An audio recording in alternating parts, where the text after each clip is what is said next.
আপনি কিন্তু খুব ভালো অবস্থানে নাই। আপনাকে আমি এটাও পরামর্শ দিয়েছি, ঢাকার বাইরে আপনি রাত্রি যাপন করবেন না। মাননীয় প্রধানমন্ত্রীকে আমি অনেকগুলি কথা বলেছি, আগেও বলেছি, আজকেও বলে যেতে চাই, আপনি চতুর্দিকে শত্রু রেখে দেশ পরিচালনা করতে পারবেন না। আমরা হলাম আপনার প্রকাশ্য শত্রু, যা বলছি মাইকে বলছি, কিন্তু আপনার আশেপাশে যারা আছে তারা হলো অপ্রকাশ্য শত্রু। অনেকে আছে যারা বিদেশ থেকে টাকা পায়, বিদেশ থেকে তাদেরকে পরামর্শ দেওয়া হয় এবং আপনাকে বিপদগামী করে।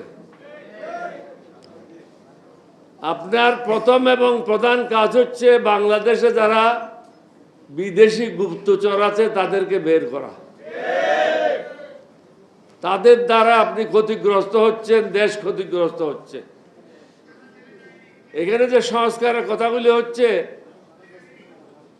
আমার মনে হয় বেগম জিয়ার ছেলে হিসেবে, শহীদ রাষ্ট্রপতি জিয়ার ছেলে হিসেবে এটা উদ্যোগ নিয়ে আপনার করা উচিত। আপনি ইতিহাসের একজন নেতা হয়ে থাকেন, এটার আপনার ক্ষতি হওয়ার কিছু নাই। শুধু একটা জায়গায় আপনার অসুবিধা হতে পারে যে আপনি প্রধানমন্ত্রী থাকলে দলের প্রধান থাকতে পারবেন না। এটা ছাড়া আমি কোনো জায়গায় আর কোনো সমস্যা দেখি না। ওটা নিয়ে আপনি আলোচনা করেন 11 দলীয় কোচের সাথে। বাকিগুলি যত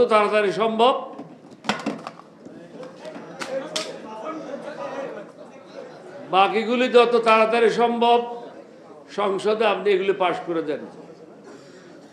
কারণ এগুলি যদি পাশ না করেন আপনি ক্ষতিগ্রস্ত হবেন। এখানে পরিষ্কার ভাষায় প্রত্যেক বক্তা একটা কথা বলে গেছেন যে আমরা ক্ষান্ত হওয়ার পাত্র নই। হয়তো আলাপ আলোচনার মাধ্যমে হবে, না হলে বল প্রয়োগের মাধ্যমে হবে। আলাপ আলোচনার মাধ্যমে শেষ করাটা বাঞ্ছনীয়, কারণ আপনার অনেকগুলি সমস্যা আছে। যেমন আপনার দেশের আইন শৃঙ্খলা ভালো না, কতগুলি ছিনতাই হয়েছে, কতগুলি মানুষ মারা গেছে, কতগুলি অবৈধ দখলদারি, কত জায়গায় চাঁদাবাজি হচ্ছে, এইগুলি নিয়ে আপনি ব্যস্ত আছেন। মাদকের ব্যাপক বিস্তার লাভ করছে বাংলাদেশে, এটা সবাই আলোচনা করতেছে। এবং অর্থনৈতিক অবস্থাও ভালো না, নতুন বিনিয়োগ আপনি পাচ্ছেন না। এতগুলি জিনিস একসাথে আপনি আপনার এই কাঁচা প্লেয়ারকে দিয়ে খেলতে পারবেন না। যারা আপনার সাথে আছে তারা হলো ওই যে আপনি যদি স্কুলের সাথে তুলনা করি, হেড ক্লার্ক হয়ে গেছে হেডমাস্টার, ডেপুটি সেক্রেটারি হয়ে গেছে মন্ত্রী। এখন যদি ডেপুটি সেক্রেটারি মন্ত্রী হয় তাহলে দেশের কি অবস্থা হবে বলেন?